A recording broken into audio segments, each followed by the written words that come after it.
So I do have just a micro review.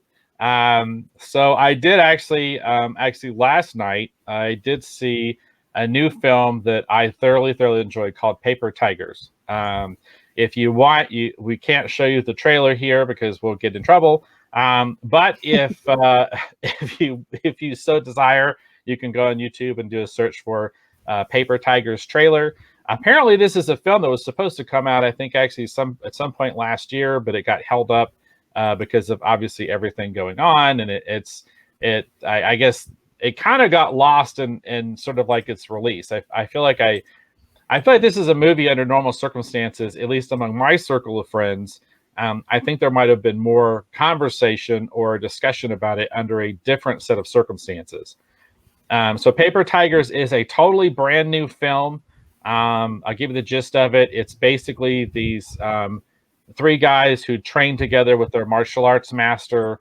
And this is all in the trailer. Their martial arts master is killed, and then they're trying to kind of solve the mystery. And it's an action adventure, but it's also a comedy. And my friend Sean, who actually watched it with last night, Sean described it as, in his words, Big Lebowski meets Teenage Mutant Ninja Turtles. Okay.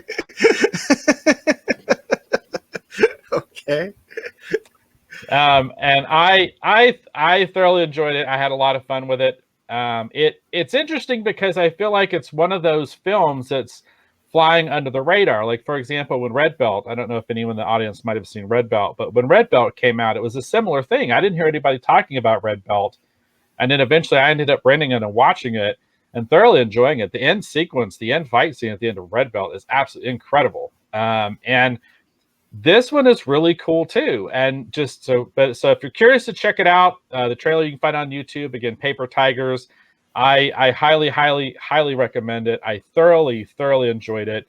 It's definitely a departure from our usual kind of stuff that we talk about, because we do primarily do comic book inspired stuff. But I just found this to be just a really fun, very entertaining movie with a fun sense of humor about itself. So I know that you heard about it, Eric, because I sent you the trailer. Did you get a chance to check out that trailer? I did. Yeah, I did check out some of the trailer. It does look like an interesting movie to me. I will say that it does look a little bit on the low budget end, so kind of be prepared for that. But it's an independent film, so that sometimes just has to be part of the process, So the thing that interests me the most is that Master Ken is in this. That's what really got me when you sent the trailer to me. I was just like, wait a second, that's Master Ken without his mustache. So I was like, if you don't know who Master Ken is, you're not living life properly. Okay, so Master Ken, of course, is the greatest martial artist in the world, the founder of Ameri-Do-Te, the most dangerous martial art form in the world, and he's in this movie. So that alone gets me very interested in it, just because I would love to see him in a feature length movie. He's not pictured here on the theatrical poster, he's not one of the main characters. But I will ask you, does he have a substantial part in the movie? He has a very substantial part in the movie. Actually, when you watch the movie, basically he plays Carter. And Carter is a really important part of the movie, and he's kind of throughout almost the whole thing to it. I mean, not quite, but he's in well over half of the movie. They kind of use him as sort of like a storytelling kind of framing device. Okay. And it's interesting because there's a lot of rivalry actually between him and some of the other characters actually in the movie. And it's pretty good. I thoroughly enjoyed seeing him in it, and I thought he did a good job. Again, you have to remember when you watch the trailer, while it has these really great sequences, like for example, like they have some stuff that was shot on VHS that's supposed to be the past, because basically these guys did what I've actually described on this show previously as dojo storming. Now, dojo storming is where you go to another school and you challenge the students, or you go to the school pretending to be basically a brand new student, and then basically you try to embarrass the teacher in front of the other students. Okay. I am probably going to hell because in a younger life I did dojo storming when I was a student, and it's probably not a good thing that I did that. But anyhow, there you go. That's probably why I'm going to hell, among many other reasons. But anyhow, um, the this movie was so kind of at times I felt like not my story, but this really, I had a huge falling out with my sensei. We did not leave on good terms. It's just really interesting how connected I felt like to this story. So I might have enjoyed it too much because it really spoke to me. But if you see the trailer, I think you can see the sense of humor that it has, and that it's just an awful lot of fun. How did you see it, by the way, Dave? How did you get a hold of how'd you get a hold of it?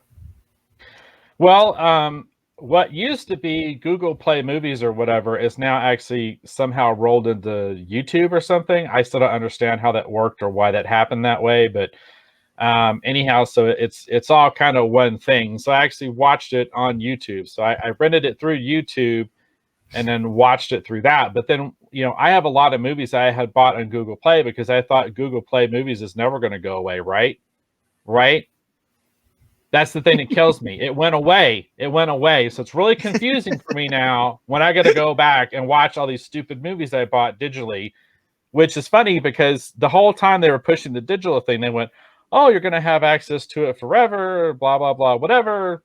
And it's like stuff keeps disappearing. I can't find things. The studio decides we're not with these people. So now you can't watch it anymore. So you go in and watch a movie that you bought and they go, "Oh, Paramount Pictures movies are no longer supported. They're now available on Xstream." And it's just like, what? Like, so Yeah. so I rented it. I would have bought it under different circumstances, but I've learned my lesson, Hollywood. You have taught me, do not give you too much money to own something because you will take it away in the middle of the night without telling me. Yeah, and that's ultimately the criticism that a lot of people have of digital. So, yeah, that's interesting. So you can watch it on YouTube, and a lot of people might not even understand that you can now rent movies on YouTube. They've been doing that for a while, actually, but I have noticed that their library has increased quite a bit. And also their free movies have actually increased quite a bit. So that might be a good consequence of what you're talking about, because I have noticed there's a lot of free movies available on YouTube now that are, they're official. They're official. It's not just some guy uploading the movie and pirating it. Now YouTube has a lot of official movies on there. But this particular one you're saying you have to rent, right? I'm guessing what, like $3.99, something like that. Yeah, I think it's just like most digital stuff. There's a standard definition and a high definition, and you just have to determine where your threshold is as far as what you want to do. I actually paid for the high definition because I like to see it as the picture as clear as I can get it. But it's so ironic because here lately, because of all the fires and everything that's going on, I've noticed that we've had a lot of buffing errors of late. So it actually did buffer at one point in the film, and then when it came back, it was kind of lower resolution for a little bit, which is a little annoying. But overall, like I said, I really enjoyed this film, and highly recommend. If you like martial arts movies, if you like to laugh, if you definitely understand the concept of getting older and not being able to do the stuff once upon you did before, which I think I know I can definitely relate to. This is really a highly entertaining movie, and I highly recommend it. Very cool.